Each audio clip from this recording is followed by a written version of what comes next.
Hey guys, welcome back to the shop. Yes, it is me under this here cowboy hat. I discovered recently that it is actually a state crime to not do a video at least one time in a cowboy hat if you live in Texas. Just kidding, I made that up. This is an old throwback, about 20 years for me. Haven't had one of these in a while, but recently got one and kind of like wearing it. Don't have much reason to. In the shop here with the sun beating down on the tin roof, well, I guess it's steel, but that's beside the point. Anyway, we'll see how this goes, and who knows, maybe I'll have reason to wear it in the future if we ever do anything outside. We'll see. Today's video is about addressing a question that somebody posted on my most recent video, which was a knife build, and the question had to do with the difference between normalizing and every other heat cycle that you might do, thermo-cycle, grain refinement, whatever, on a knife blade prior to actually quenching and hardening it, or austenitizing and quenching to harden it. I'm probably going to get off into a couple of different rabbit trails because it's hard to talk about this stuff without bringing in some background information, but that is the point of this video. First of all, the reason for normalizing a blade post-forging especially is primarily, as the name would suggest, to bring everything within that steel back to normal. When you forge something, there is a lot of different stresses put into the steel depending on and to the extent that you change the shape of the steel or the size of the steel. Normalizing is designed or intended to remove as much of those stresses right off the bat as possible. It's not going to completely remove internal stress from the steel. There's other processes for that, but that's one thing that it does to some degree. Secondly, and probably more importantly, normalizing is intended to normalize the size of the grain throughout the piece of steel. Not necessarily to make it smaller, but to make them all mostly the same size. Having different sizes of grains within the steel is actually, or worse, it's more intolerable and more damaging to the toughness of the steel. I just lost the word I was thinking of there, trying to think of. But it's actually worse than having large grains. So if you're going to have large grains or irregular sized grains, it'd be better to have large grains. So you want to have all those grains the same size. That's what normalizing also does. Additionally, you are normalizing at a temperature that dissolves all of the carbide in the steel. And this is why normalizing, if you're in case you're wondering, does not work and does not really apply to high alloy and or stainless steels, because you can't dissolve all of that because those all have very high carbon contents, 1.5%, 2% even, and the chromium and different alloy content does not allow for that kind of movement in the steel of those particular constituents or alloys. So this applies to carbon and low alloy steels like 52-100, 1095, 1080, 1075, etc., etc. The reason dissolving all the carbide or carbon in the steel is important is because during forging in different processes, you can end up with carbides at the grain boundaries in your steel, which is not good. That will lead to brittle behavior and overall lowering the toughness of your steel. Carbon is not where you want it to be. And that is why a normalizing cycle is distinguished insofar as the temperature must be high enough to dissolve all of those carbides. You will find different temperatures of normalizing for different steels, and this all has to do with the carbon and the alloy content. Again, like I said, the low alloy content. So for example, you can normalize 1080, a simple carbon steel with no alloy components aside from a little bit of manganese, essentially. You can normalize that at 1600 degrees, whereas 52-100 needs at least 1650 degrees, and some would say even higher, to overcome the encumberment of the chromium within the steel that slows the whole process of dissolving everything, and you need that higher temperature to achieve the same thing that you got in 1080 at 1600 degrees. So there's that.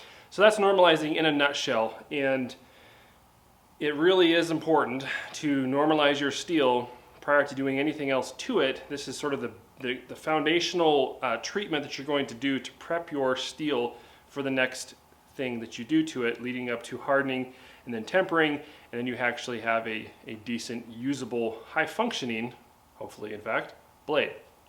But we need to back up and go to previous to normalizing and talk about that for a minute.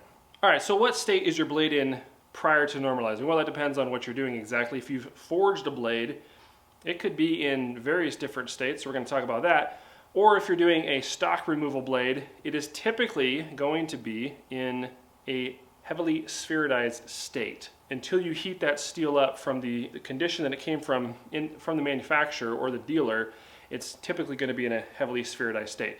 Now what that means is that the carbon in that steel is sort of segregated into large carbides within the matrix of the steel, which sort of pulls it out of the way, allows for easy machining. It's in a pretty soft state at that point.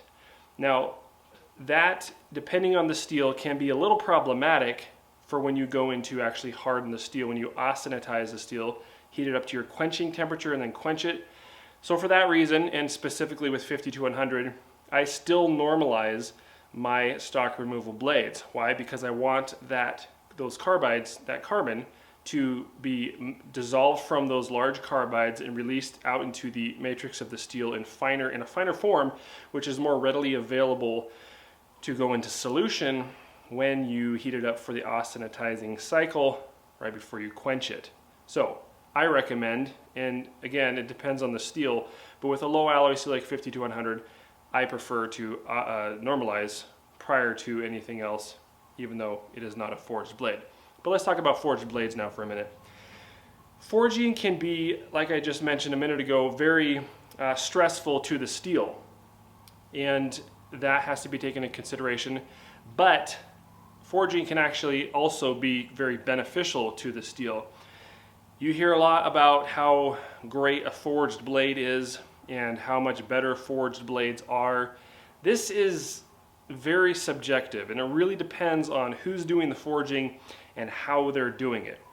The way that forging does and should, if you're doing it correctly, enhance the, let me be careful here, enhance the condition or the state of the steel is if especially once you've completed the main forging project that you're doing, as you begin to get towards the end of your forging process, you're forging at a lower and lower heat, which does in fact, as the steel heats up and cools down, in a meaningful fashion, allow for greater and greater grain refinement if you don't heat it back up higher than what you previously did. So forging at a successively lower temperature, and then just the actual forging process itself does help to some degree because of a process called recrystallization, which is one way in which grain refinement can happen.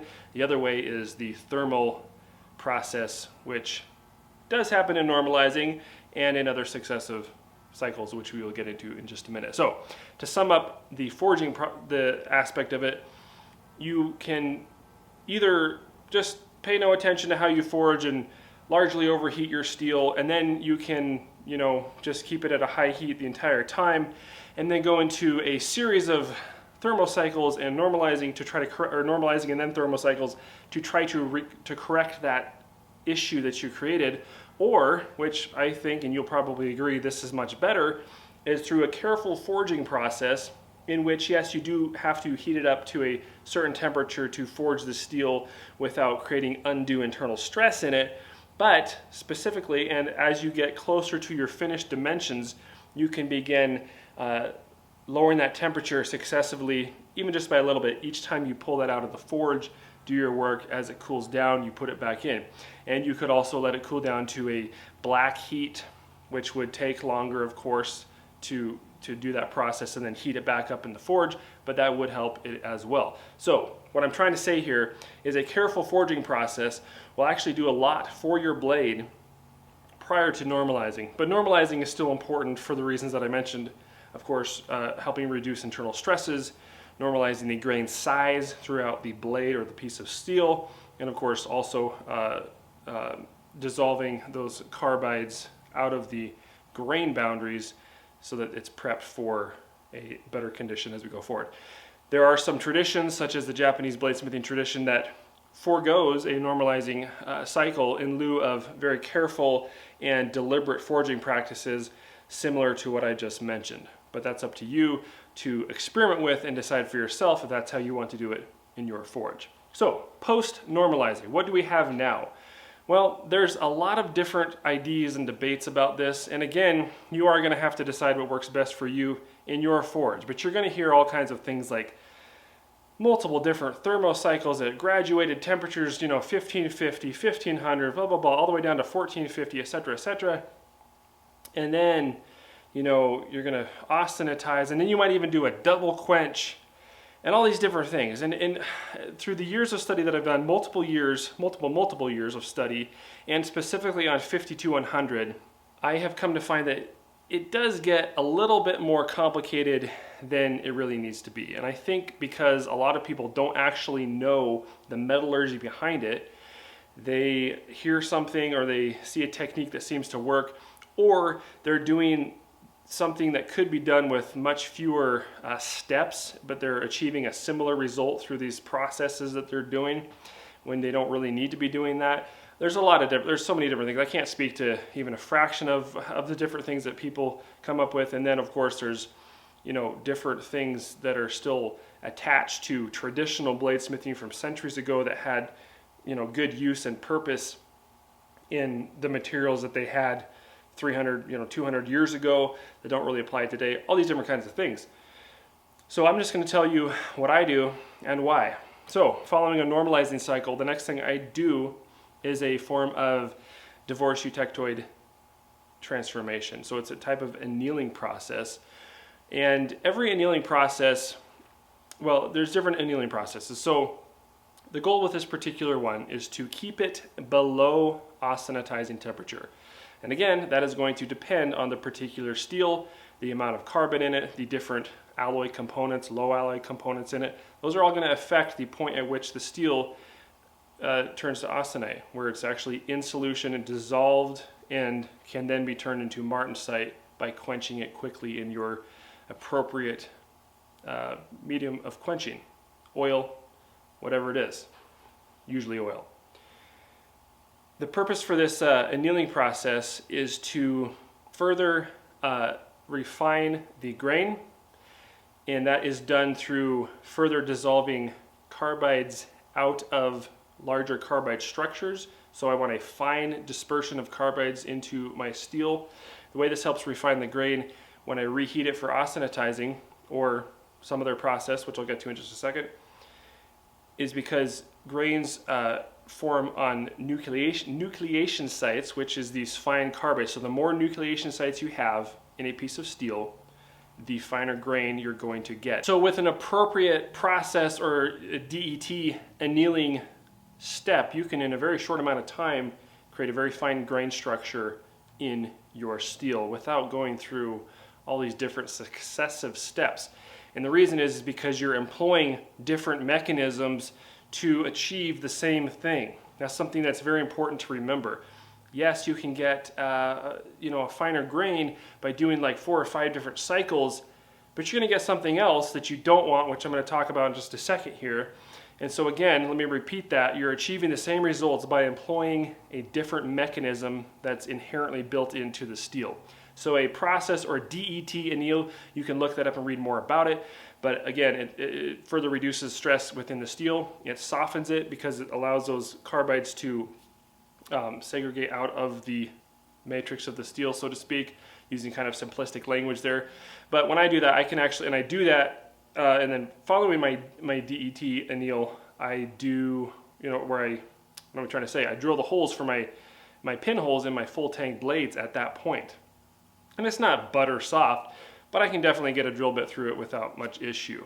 So if you can do that, that tells you that you are achieving results from that anneal process and softening that steel, pulling those carbides out of the way. Now, how does this differ from a traditional anneal where you heat it up past or to austenitizing temperature, you stick it in some kind of slow cooling medium like ash or what's that, vermiculite or something like that. That will also make the steel soft insofar as if you try to bend it, it'll be soft.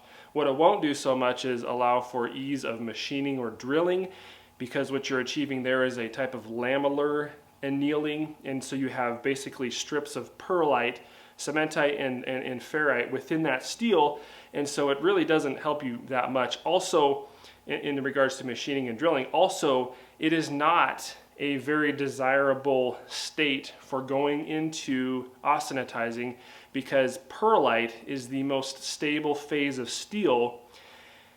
And if it is coarse pearlite specifically, which a slow cool will allow for, then you're going to have mixed results, pulling those carbides, pulling that carbon back out of that pearlitic structure to put into solution for a nice, even, and appropriate percentage of carbon in your austenite that you're going to turn into martensite, which is going to be your finished blade.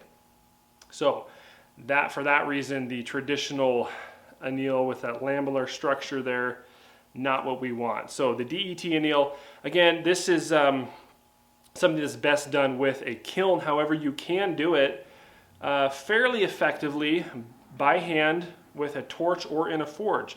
Essentially what you're doing is you're heating it up to a dull red, keeping it below austenitizing temperature, and in a very rough way to do that would be to check it with a magnet. So you're going to heat it up to some color, but it needs to stay magnetic, okay? And then you're going to have to hold that with a low alloy, high carbon steel like 5200. You're going to have to hold that for several minutes to get some, at least a couple of minutes to get any kind of results that you're going to be able to notice. But it will work better than doing the alternative. I do mine in a kiln, and I do mine at the lower end of what would be considered a DET anneal.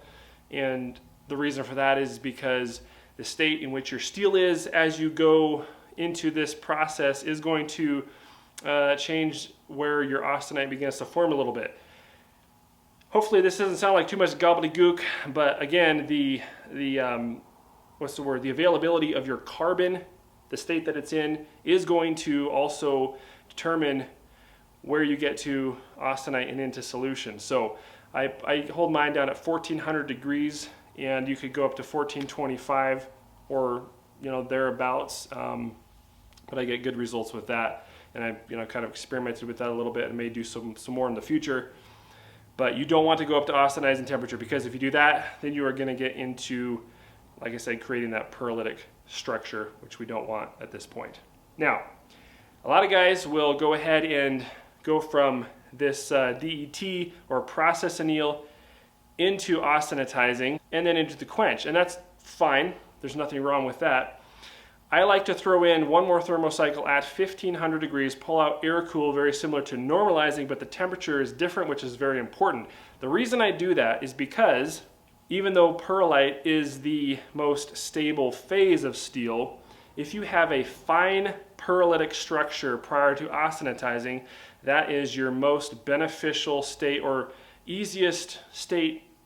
It's the easiest phase in which to get into a solution in the austenite, to have your carbon dissolved and ready to quench.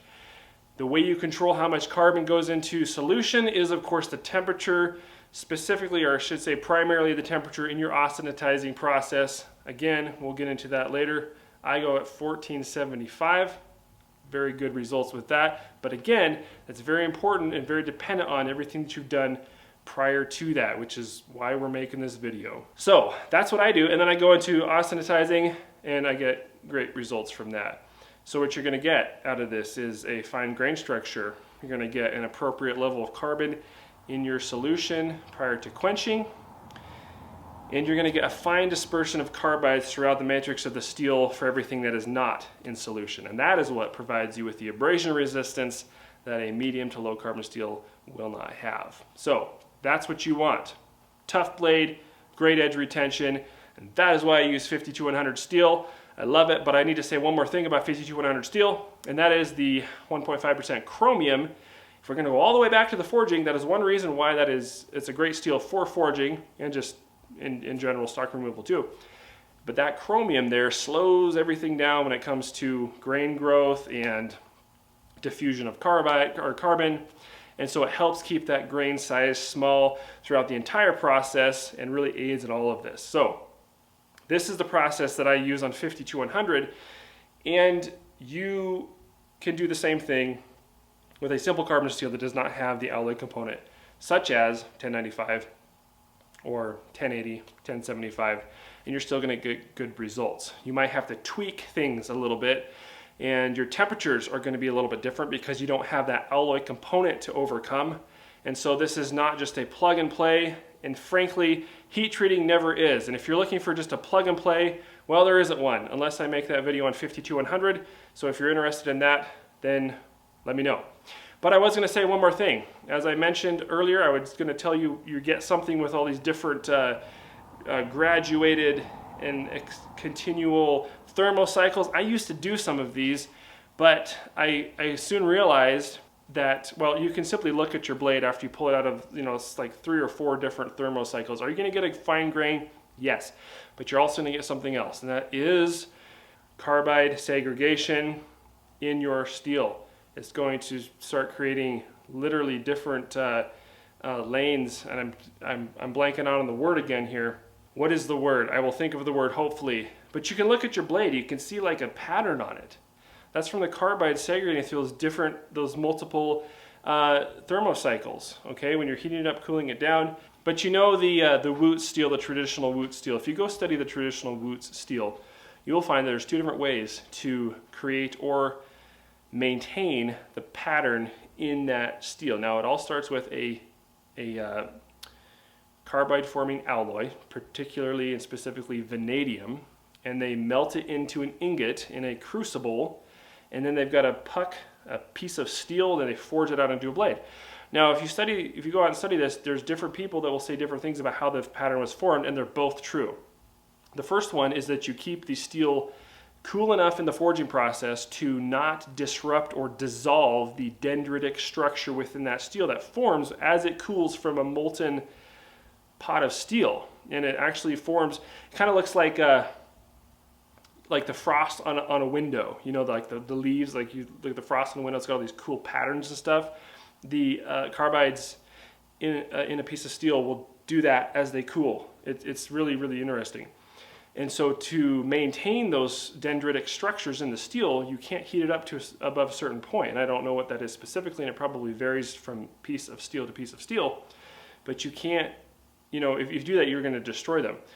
And so you forge it out at a lower temperature, which takes a lot longer, but you have this pattern that's maintained in there. And then you etch it at the end of the process, and you've got this pattern that you have preserved that was in there from the very beginning. That's the first way that you can do that with Wootz traditional crucible Damascus steel. The second way is to do multiple Thermo-cycles, and I still can't think of the specific word that I'm trying to use here, but it actually creates carbide segregations within the structure of the steel, and you can see those. Now, depending on what different alloy components you have and what you've done with forging and stuff, it's going to be a little bit different. But you can do this on a stock removal blade. You can, a piece of 01, it shows up real nice on 01. It'll do it on 52100, but you've got these alloy components there. You do those multiple Thermo-cycles, and you're actually pulling. So here's the problem with that. You're actually pulling carbon out of areas, and it's creating those visible bands on your steel. So why is that bad? Well, in one part it's really good, I guess, because you've got that extra carbon in those carbides, but then right next to it you've got a piece of steel that is potentially softer. And so what I want in my blades is a homogeneous piece of steel that as the blade wears and is sharpened and used, the steel has the same properties all the way up until the blade is no longer of any more use years and years and years down the road. And so anything beyond that one additional Thermo-cycle, you can begin to see the alloy banding. That's what I was trying to say, alloy banding in there. And is it the worst thing in the world? No, but is it the best thing in the world? No. So that's why we don't do that. Hopefully this video helped you out. Hopefully it answered the questions that was presented and maybe a little bit more. Anyway, I enjoy talking about this stuff, and hopefully you enjoyed geeking out with me here. Go make a knife, make it awesome, and have fun. Appreciate you guys watching, and we will see you on the next video. Stays on in the wind. All right, see ya.